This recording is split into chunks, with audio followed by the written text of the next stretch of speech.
मैं एक जवान और खूबसूरत लड़की थी। जब मैं पहली बार शादी करके ससुराल आई तो मेरा पति कमरे में नहीं आया। अगली रात भी इंतज़ार करते करते मेरे पति कमरे में नहीं आए। तो मैं पानी लेने किचन में गई तो मेरा पति मेरी जेठानी के कमरे में था। तब मुझे बड़ा अजीब लगा। यह रात जानने के लिए एक दिन मैं जेठानी के कमरे में छुप गई तो पति और जेठानी को एक साथ देखकर मेरे पैरों तले से ज़मीन निकल गई, क्योंकि मेरी जेठानी तो मैं बहुत ज़्यादा खूबसूरत लड़की थी। लेकिन मेरी शादी कहीं नहीं हो पा रही थी, क्योंकि हम लोग बहुत ज़्यादा गरीब थे। बहुत मुश्किल से हम लोगों का गुजारा हो पाता था। लोग मुझे देखते ही पसंद कर लेते थे, लेकिन जब दहेज देने की बात आती तो मेरा रिश्ता टूट जाता था। और जब बहुत मुश्किलों के बाद मेरी शादी हुई तो मेरी किस्मत वहाँ पर भी फूट गई। मेरा पति रोज़ मेरी जेठानी के कमरे में जाता, यहाँ तक कि मैं सारी सारी रात अपने पति का इंतज़ार करती रहती थी। और इंतज़ार करते करते कब मैं नींद की आगोश में चली जाती कुछ पता ही नहीं रहता। जब मैं सुबह उठती तो मेरा पति मेरी जेठानी एक दूसरे से बैठकर बातें करते रहते थे। आखिर ये चक्कर क्या था? मेरा पति मुझसे दूर दूर ही रहता था और मेरी जेठानी से इतना लगाव रखता कि बल्कि मैं उसकी पत्नी नहीं, मेरी जेठानी ही। मेरा नाम अनुराधा है और मेरी उम्र अभी 20 साल थी। जैसे मैं 20 साल की हुई तो मेरी शादी की बात चलने लगी। मैं बहुत ज़्यादा खूबसूरत भी थी, लेकिन यह खूबसूरती किस काम की जब मेरी शादी ही ना हो पाए। मेरी माँ लोगों के घरों में झाड़ू पोछा का काम करती थी और मेरा और अपना पेट पालती थी। काश मेरे पिता होते तो हम लोगों को इतना दुख नहीं झेलना पड़ता। मेरी माँ भी लोगों के घरों में झाड़ू पोछा का काम करने चली जाती थी, लेकिन मेरी माँ भी क्या करे, अब खुद घर पर बैठकर जवान लड़की को घर से बाहर तो नहीं भेज सकती। आज से 15 साल पहले जब मेरे पिताजी जिंदा थे, उस समय तो मैं 5 साल की थी और खुशी खुशी हम लोग अपने परिवार में जीवन बिता रहे थे। लेकिन ये एक ऐसा हादसा हुआ जो मेरा सब कुछ खत्म कर दिया। मैं जब उस समय को सोचती हूँ तो मेरे रोंगटे खड़े हो जाते हैं, मेरी आंखों से आंसू बहने लगते हैं। मैं कभी सोच नहीं सकती कि जो हम लोगों का सहारा था, भगवान उन्हीं को हमसे दूर कर देंगे। एक बार जब मेरे पापा ऑफिस से घर आ रहे थे तो रास्ते में ही उनका अचानक से एक्सीडेंट हो गया और इतना भयानक एक्सीडेंट हुआ कि मेरे पापा का देहांत हो गया। जब मेरी माँ को यह बात पता चली तो मेरी माँ भी मरते मरते बची। अब तो हम लोगों का कोई सहारा नहीं था, बस मैं और मेरी माँ, दो ही लोग थे। गरीबी की वजह से मेरी माँ मुझे पढ़ा नहीं सकी और मैं घर पर ही रहने लगी और मेरी माँ लोगों के घरों में मेहनत मजदूरी करके पैसे लेकर आती तो हम माँ बेटी का गुजारा हो पाता था। ऐसे ही करते करते जब मेरी उम्र 20 साल की हो गई तब मेरी माँ को मेरी शादी की टेंशन सताने लगी, क्योंकि घर में जब जवान बेटी हो जाती है तो लोगों की नज़र पड़ना शुरू हो जाती है। मेरी माँ मुझे घर से बाहर नहीं जाने देती थी। अगर मेरे लिए कोई रिश्ता आता तो लोग मुझे पसंद कर लेते थे, लेकिन अगले ही पल ठुकरा कर चले जाते। कहते कि जब दहेज नहीं है तो क्या करने के लिए रिश्ता अपने घर पर मंगवा लिया। अब मेरी माँ दहेज कहाँ से ला कर देती, क्योंकि थोड़ा बहुत पैसा पाती थी, उसी से हम लोगों का गुजारा होता था, तो दहेज कहाँ से भला देगी। मैं तो बस यही सोच रही थी, भगवान ने हम माँ बेटी की किस्मत में क्या लिखा है। क्या हम लोगों का दुख उन्हें नहीं दिखता? कम से कम मेरे पापा के साथ इतनी बड़ी अनहोनी नहीं किया होता तो शायद आज हम माँ बेटी इतने दुख नहीं झेलते। काश मुझे ही लड़का बनाकर भेजा होता तो आज मैं अपनी माँ का सहारा बनती, ना कि बोझ। हम मानते हैं औलाद बोझ कभी नहीं होती, लेकिन क्या करें, होता तो वही है जो भगवान को मंजूर रहता है। मैं तो ज़्यादा कुछ नहीं कर सकती थी, बस माँ के कामों में थोड़ा बहुत हाथ बटा लेती थी। एक दिन मैंने माँ से कहा, माँ मुझे भी आपके साथ काम करने चलना है, मैं घर पर अकेली बोर हो जाती हूँ। सोचा है कि आपके साथ कुछ काम करके पैसा ज़्यादा मिल जाएगा तो हम लोगों का और भी अच्छे से गुजारा हो पाएगा। लेकिन मेरी माँ हमेशा डरती रहती थी कि अगर किसी की नज़र मुझ पर पड़ गई तो पता नहीं वह लोग मेरे साथ क्या करेंगे, क्योंकि मैं बहुत ज़्यादा खूबसूरत थी। गोरा रंग, रूप, नैन नक्श, सब कुछ बहुत अच्छा था। यूं ही इसी तरीके से वक्त गुजरता रहा। जब पहली बार मेरा रिश्ता आया तो उनके मुंह से ऐसी बात निकली कि लड़की तो मुझे बहुत पसंद है, लेकिन पहले यह बता दो कि दहेज में कितना दोगे और सामान में क्या क्या मिलेगा। लड़के की माँ के मुंह से ऐसी बातें सुनकर मैं तो बिल्कुल पानी पानी सी हो गई। कुछ पल के लिए मैं सदमे में चली गई और सोचने लगी कि हम लोगों का एक वक्त का खाना मुश्किल से हो पाता है, और जब दूसरा दिन निकलता है तो हम लोगों को सोचना पड़ता है कि आज क्या खाएंगे। और इन लोगों को इतनी बड़ी बड़ी बातें सुनकर मेरी माँ का दिल उदास हो गया। मेरी माँ बिल्कुल मायूस होकर रह गई। दूसरे दिन फिर से मेरे लिए एक रिश्ता आया। जैसे ही वह लोग शादी के लिए तैयार हुए, मेरी माँ ने झट से हामी भर ली। मैं तो बस सोचने लगी कि माँ ऐसा क्यों कर रही है। बिना कुछ जाने समझे, बिना कुछ पूछे जाचे मेरी माँ रिश्ते के लिए मान गई। मैं माँ के पास गई और माँ से पूछा, माँ आपने यह रिश्ता क्यों स्वीकार कर लिया है। माँ कहने लगी कि अनु, लड़का बहुत अच्छा है, घर खानदान का है, और जब मेरी सहेली ने खुद कहा है यह लड़का बहुत अच्छा है, तुम अपनी बेटी की शादी इस लड़के से कर सकती हो, दान दहेज भी कुछ नहीं देना पड़ेगा, और तुम्हें तो पता है ना हम लोगों के पास देने के लिए कुछ भी नहीं है, और यह लड़का बहुत अच्छा खासा है और तुमको हमेशा खुश रखेगा, तो इसमें सोचने वाली कौन सी बात है। और तो और वह लड़का घर का इकलौता वारिस है। बस केवल 2 बहन और 2 भाई हैं, जिसमें कि एक भाई की किसी कारणवश दुनिया से चला गया और बहनों की शादी बहुत पहले हो गई है। बस लड़का और उसकी भाभी यानी कि तुम्हारी जेठानी, 2 ही लोग इतने बड़े घर में अकेले रहते हैं। उसके माँ बाप भी इस दुनिया में नहीं हैं। इसमें सोचने वाली कौन सी बात है। तुम वहाँ पर बहुत ज़्यादा खुश रहोगी। मेरी बात मानकर उस लड़के से शादी कर लो। अपनी माँ के मुँह से ऐसी बातें सुनकर मैं भी बहुत ज़्यादा खुश हो गई। मेरी किस्मत बदलने वाली थी और कोई मेरी ज़िंदगी में आने वाला था। उन लोगों ने कहा था कि हम लोग सादगी से शादी करके आपकी बेटी को ले जाएंगे और आप लोग दहेज वगैरह की टेंशन मत करना, हमारे घर में भगवान का दिया हुआ सब कुछ मौजूद है। मेरी माँ उनकी बात से बहुत खुश हुई। उन लोगों ने दहेज नहीं मांगा, इस बात पर तो मैं भी बहुत खुश थी और शादी के लिए राज़ी थी। शादी के लिए उन लोगों ने सिर्फ 5 दिन का समय दिया था। इतनी जल्दी शादी करना भी कुछ समझ में नहीं आ रहा था। आखिर इन लोगों को शादी करने के लिए इतनी जल्दी क्यों हो रही थी।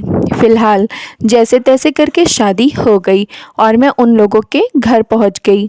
अब जैसे घर में दाखिल हुई तो जो मंजर मेरे सामने था उसे देखकर तो मैं सोच भी नहीं सकती थी कि घर इतना बड़ा होकर साथ में खूबसूरत भी होगा। अगले ही पल जब मैं अपने कमरे में गई तो वह भी अच्छा सजा हुआ था। एक लम्हे के लिए अपनी किस्मत पर यकीन ही नहीं हो रहा था कि मेरी किस्मत में इतना कुछ लिखा था। मैं तो फूल ही नहीं समा रही थी। मेरे पति बहुत अच्छे इंसान थे, साथ ही मेरी जेठानी भी मुझे बहुत ज़्यादा मानती थी, बहुत अच्छे से मेरे साथ पेश आती थी, प्यार भरी मुझसे हर वक्त बातें करती रहती थी। शादी को तकरीबन 2-3 दिन होने वाले थे और मेरी जेठानी मेरे बहुत से काम में हाथ बटा दिया करती थी। उनका रवैया बिल्कुल भी मेरे ऊपर से नहीं जाता। वह मुझे अपनी छोटी बहन की तरह मानती थी और अपनी नज़रों से तो मुझे दूर ही नहीं रखती थी, और कोई भी काम होता तो बिना कहे ही वह खुद कर लेती थी। इसी तरीके से मेरी ज़िंदगी गुजर रही थी। पति तो अच्छे मिले हैं और जेठानी भी बहुत अच्छी मिली हैं। जितनी तारीफ़ उन लोगों की सुनी थी उससे भी कहीं ज़्यादा मेरा परिवार अच्छा था। मैं भी खुश थी, लेकिन एक बात मुझे बहुत अजीब लगती थी। मेरी जेठानी मुझे रोज़ मिठाई लेकर आती और वह अपने सामने मुझे खाने को कहती। जब तक मैं वह मिठाई नहीं खा लेती तब तक मेरी जेठानी मेरे सामने से दूर नहीं हटती थी। जब सुबह मेरे पति घर से बाहर जाते तो थोड़ी देर के बाद मेरी जेठानी भी घर से बाहर चली जाती थी, लेकिन मैंने आज तक कोई सवाल जवाब नहीं किया। लेकिन यह रोज़ रोज़ होता हुआ देखकर मैं बहुत ज़्यादा परेशान रहने लगी। एक दिन मैंने पूछा तो बोली कि मेरी एक दोस्त है, हमारे घर से थोड़ी दूर पर ही रहती है, उसके पास चली जाती हूँ। इस बात पर मैंने यकीन कर लिया। अब मैं उनसे बिल्कुल भी नहीं पूछती थी। वक्त ऐसे ही गुजरता रहा। फिर एक दिन वह भी दिन आया जब मुझे पता चला कि मैं माँ बनने वाली हूँ। मैं बहुत खुश थी, मेरे पति भी बहुत खुश हुए और सबसे ज़्यादा मेरी जेठानी भी बहुत खुश हुई। उन्होंने मेरा बहुत अच्छे से ख्याल रखा। मुझे यह महसूस नहीं होने दिया कि मेरी माँ मेरे पास नहीं है। मेरी जेठानी मेरी माँ से बढ़कर मुझे प्यार करती थी, और तो और वह मुझे रोज़ाना रात में खाना खाने के बाद मिठाई अपने हाथों से खिलाती थी, और जब तक मैं सो न जाऊँ तब तक वह मेरे पास बैठकर मेरे सर पर हाथ फेरती होती रहती थी। 1 महीना ऐसे ही गुजर गया था। एक दिन अचानक मेरी तबीयत ख़राब हो गई। मेरे पति मुझे अस्पताल लेकर चले गए। तबीयत इतनी ज़्यादा ख़राब हो गई कि मैंने अपना बच्चा खो दिया। मैं अपने बच्चे के दुख में 1 हफ़्ता बिस्तर पर ही पड़ी रही। मेरे पति ने मुझे बहुत सँभाला, मुझे बहुत दिलासा दिया। मेरी जेठानी ने भी मेरा बहुत ख़्याल रखा। 1 हफ़्ते बाद मैं अपनी ज़िंदगी में पहले की तरह वापस आ गई। वक्त गुजरता गया। मैं भगवान से बहुत मिन्नतें करती रहती थी कि एक बार फिर से मेरी उजड़ी हुई गोद को खुशियों से भर दें, मुझे बच्चे की खुशियाँ दे दें। कुछ दिन बाद फिर से भगवान ने मेरी दुआ सुन ली। मैं फिर से गर्भवती हो गई। मेरी खुशी का कोई ठिकाना नहीं था कि मैं फिर से माँ बनने वाली हूँ, और अगले ही पल फिर से मेरे ऊपर दुखों का पहाड़ टूट पड़ा। मेरा बच्चा इस दुनिया में नहीं रहा। ऐसे ही करते करते 4 से 5 बार मैं प्रेग्नेंट हुई, और मेरा बार बार बच्चा इस दुनिया में आने से पहले ही चला जाता। अब मैं बिल्कुल भी परेशान हो गई थी। मुझे कुछ भी समझ नहीं आ रहा था कि मेरे साथ यह सब क्या हो रहा है। लेकिन हैरत की बात यह थी कि मेरे पति और मेरी जेठानी का व्यवहार में ज़रा भी बदलाव नहीं आया। मैं बहुत ज़्यादा परेशान रहने लगी थी। दिन यूं ही गुजरते रहे। मेरी तबीयत हमेशा ख़राब रहने लगी, और मैं हर वक्त यही सोचती रहती कि आखिर मेरे साथ यह सब हो क्या रहा है। और सबसे बड़ी हैरानी की बात तो यह है कि मेरी जेठानी का प्यार मेरे लिए कम नहीं हुआ था। 3 से 4 बार मैं प्रेग्नेंट हो चुकी थी, लेकिन हर बार मेरा बच्चा इस दुनिया में आ नहीं सका। मैं अब दिमागी तौर पर बीमार रहने लगी थी। तबीयत हर वक्त ख़राब रहने लगी। कुछ समझ नहीं आया कि मेरे साथ हो क्या रहा है और क्यों हो रहा है। वैसे तो मेरी जेठानी मेरा बहुत ख्याल रखती थी। जब मैं उनसे कहती कि मुझे दवाई चाहिए, तो वह मुझे साथ ले जाने की बजाय खुद ही डॉक्टर के पास चली जाती और मुझे कहती कि मेरी बहन, तुम बाहर मत जाया करो, ज़माना बहुत ख़राब है। दिन ब दिन मुझे एहसास होने लगा कि मैं बिल्कुल अकेली रह गई हूँ। सब कुछ अजीब सा हो गया था। फिर ऐसा लगता था कि जितनी तेज़ी से खुशी की लहर मेरी ज़िंदगी में आई थी, उतनी ही तेज़ी से यह मेरी ज़िंदगी से जा रही थी। एक दिन मेरी ज़िंदगी में एक ऐसा मोड़ आया कि मेरे रोंगटे खड़े हो गए। मैंने तो कभी सपने में भी नहीं सोचा था कि यह सब भी मेरी ज़िंदगी में आने वाला है। मैंने अपने पति को अपनी जेठानी से बातें करते सुना था। मेरी आंखें और कान इस लम्हे को देखने और सुनने के काबिल नहीं थे। हुआ कुछ ऐसा था, मेरी जेठानी रोज़ की तरह मुझे मिठाई खिलाकर सोने के लिए कहकर चली गई। मेरे पति हमेशा काम पर से देर रात को ही घर वापस आते थे, और मेरी जेठानी मेरे पति को खाना वगैरह खुद ही देती थी। शादी के पहले दिन से आज तक यही मामला था। उस दिन भी यही हुआ था। मैं सो गई थी। अचानक से मेरी आंखें खुली तो मैं पानी पीने के लिए कमरे से बाहर आई। सर चकरा रहा था, लेकिन मैं फिर भी धीरे धीरे किचन में चली गई, और जैसे ही कमरे में वापस आ रही थी कि अचानक हंसने की आवाज़ मेरे कानों में पड़ी। आवाज़ मेरी जेठानी के कमरे से आ रही थी। मैं कमरे के पास गई और कुछ सुनने की कोशिश करने लगी। जैसे ही मेरे कानों में पति के हंसने की आवाज़ आई और कहने लगे कि थोड़ा धीरे बोलो, नहीं तो अन्नू जग जाएगी। जब मेरी जेठानी ने कहा, तुम फिक्र मत करो, मैं उसकी मिठाई में नींद की दवाइयाँ देकर सुला दी, नहीं जगेगी। यही बात करके दोनों लोग तेज़ तेज़ हंसने लगे। मुझे अपने कानों पर यकीन नहीं हो रहा था कि आज तक मैंने जितनी भी गोलियां खाई थी वह सब नींद की गोलियां थीं। तभी मुझे सुबह से पहले एक बार भी होश नहीं आता था। यह लोग मेरे साथ कर क्या रहे हैं? मैं उनकी और बातें सुनने की कोशिश की। अगले दिन मैं उठी और यह बात किसी को भी पता नहीं होने दिया कि मैं उनकी बात सुन चुकी हूँ, या फिर मुझे उन लोगों पर शक होने लगा है। दिन ऐसे ही गुजर गया और रात हो गई। रोज़ाना की तरह मेरी जेठानी मिठाई लेकर मेरे कमरे में आई। मैंने उनका ध्यान थोड़ा भटकाकर मिठाई छुपा दी और उनको यह महसूस कराया कि मैं मिठाई खा चुकी हूँ, और फिर जल्दी से नींद का नाटक करके लेट गई। थोड़ी देर में मेरी जेठानी अपने कमरे में चली गई। जैसे ही मेरे पति आए वैसे उनके ही कमरे में चले गए। कुछ देर बाद फिर से उन दोनों के हंसने की आवाज़ आने लगी। मैं धीरे से उठी और उनके कमरे के बाहर कान लगाकर उनकी बातें सुनने लगी। मेरे पति और मेरी जेठानी, जिसका नाम मीना है, आपस में बातें कर रहे थे। मीना, मुझे लगता है कि यह भी बच्चा नहीं पैदा कर सकेगी। क्या फ़ायदा हुआ मुझे दूसरी शादी करने का? तुमसे नहीं हो रहे थे इसलिए तुमने मेरी दूसरी शादी करवाई।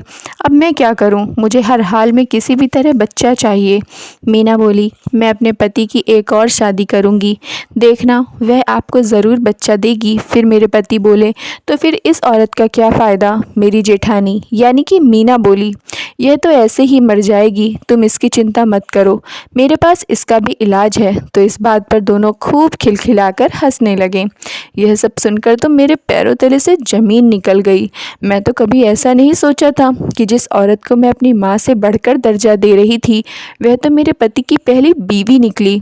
यह सब मेरे साथ हो क्या रहा था? मुझे कुछ भी समझ में नहीं आ रहा था। मेरा शरीर बिल्कुल ठंडा पड़ गया था। मैं फ़ौरन ही अपने कमरे में चली गई। अंदर से दरवाज़ा बंद करके फूट फूट के रोने लगी। बस मैं यही सब सोचने लगी कि आखिर यह सब मेरे साथ कैसे हो गया। आखिर मैंने किसका क्या बिगाड़ा था जो मुझे इतनी बड़ी सज़ा मिली। अब मुझे अपने आप से नफ़रत होने लगी थी। बस मैं भगवान से दुआ कर रही थी कि हे भगवान, मुझे अब इस दुनिया से उठा लो। यही सब सोचते हुए मेरी आँख लग गई। जब सुबह नींद खुली तो मेरा पति घर से बाहर जा चुका था। मेरे मन में बस एक ही ख्याल आ रहा था कि मैं जिसे अपनी जेठानी मानती थी आज मैं उससे सवाल जवाब करूंगी कि आखिर वह लोग मेरे साथ इतना बड़ा धोखा कैसे कर सकते हैं। मैंने आखिर उन लोगों का क्या बिगाड़ा था? बस मुझे मीना से जवाब चाहिए था। मेरा तो सब कुछ खत्म हो ही गया था। मैं हिम्मत करके मीना के कमरे में चली गई। जैसे ही उसकी नज़र मुझ पर पड़ी वह हैरत से खड़ी होकर मुझे देखने लगी और सोचने लगी कि इतने सुबह मैं कैसे उसके कमरे में चली आई। उसके पास गई और उसका दोनों बाजू अपने हाथ से पकड़ लिया और पूछने लगी कि मीना, तुम इतना बड़ा धोखा मेरे साथ कैसे कर सकती हो? आखिर मैंने तुम्हारा क्या बिगाड़ा था? मेरा यह सवाल मीना के रोंगटे खड़े कर दिए। वह तो तुरंत ही समझ गई कि अब मुझे सब कुछ पता चल चुका है। इस समय मीना अपने असली रूप में आ गई और कहने लगी कि हाँ, यह सच है, लेकिन यह भी जान लो कि अब तुम्हारी ज़रूरत मुझे बिल्कुल भी नहीं है और अब तुम इस घर से जा सकती हो। मेरे पति को बच्चे चाहिए थे इसलिए मैंने उनकी शादी तुमसे कर दिया है और मैं यह बिल्कुल भी नहीं चाहती थी कि मेरे अलावा किसी और का बच्चा हो। जब मैं अपने पति को अपनी आँखों से तुम्हारे पास जाते हुए देखा तो बस इसलिए मैं हर रोज़ उस मिठाई में दवाई देती रही कि तुम कभी माँ नहीं बन सको। और अब तुम यह भी जान लो, अब तुम बहुत ही जल्द ऊपर जाने वाली हो। अब मैं तुम्हें मार डालूंगी, तुम्हें ज़िंदा नहीं छोड़ूंगी। और वैसे भी तुम अपने आप को देख लो, उस दवाई के असर से तुम्हारा शरीर वैसे भी आधा तो ख़त्म हो चुका है और जो थोड़ा बहुत बचा है वह मैं ख़त्म कर दूंगी।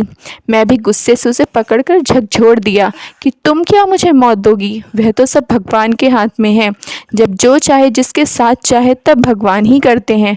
और वैसे भी मैं जीना नहीं चाहती, लेकिन फिर भी मैं तुम दोनों को इतनी आसानी से नहीं छोड़ूंगी। मैं अपना पाँव पीछे की तरफ बढ़ाया और जैसे ही मैं भागने की कोशिश की उसने मेरा हाथ पकड़ लिया और दरवाज़ा बंद करने की कोशिश करने लगी। तब तक मेरी नज़र खिड़की की तरफ गई और उस खिड़की से छलांग लगाकर मैं कमरे से बाहर निकल गई। लेकिन मेरा पल्लू उसके हाथ में चला गया और उसने खींचते हुए मुझे वापस से कमरे में ले लिया और कहने लगी कि तुम बहुत उछल रही हो, अभी मेरे पति को आने दो, तब मैं तुम्हें देखती हूँ। आज तुम्हें मौत के घाट ना उतार दूँ तो मेरा नाम भी मीना नहीं। लेकिन अगले ही पल मैं दोबारा से चांस पा गई और घर से निकल गई। भागते हुए मैं अपनी माँ के पास पहुँच गई और जाकर अपनी माँ से सारी बात बता डाली और फूट फूट कर रोने लगी। मेरी चीखों पर चीखें निकलती गईं। मुझे मेरी माँ अपने बाजू में जकड़े हुए मुझे समझाती रही। लेकिन थोड़े दिन के बाद ही यह पता चला कि मेरी सौतन और मेरे पति इस दुनिया से चले गए। वे दोनों घर से बाहर कहीं जा रहे थे कि अचानक से उनका एक्सीडेंट हो गया। इस समय दोनों का देहांत हो गया। इसीलिए कहते हैं भगवान के घर देर है अंधेर नहीं। उन लोगों के किए हुए कारनामे की सज़ा मिल गई और मैं अपनी माँ के पास साथ रहने लगी। थैंक यू फ्रेंड्स, अगर आप लोगों को स्टोरी पसंद आई हो तो प्लीज़ लाइक कर दीजिए और चैनल को सब्सक्राइब कर लीजिए।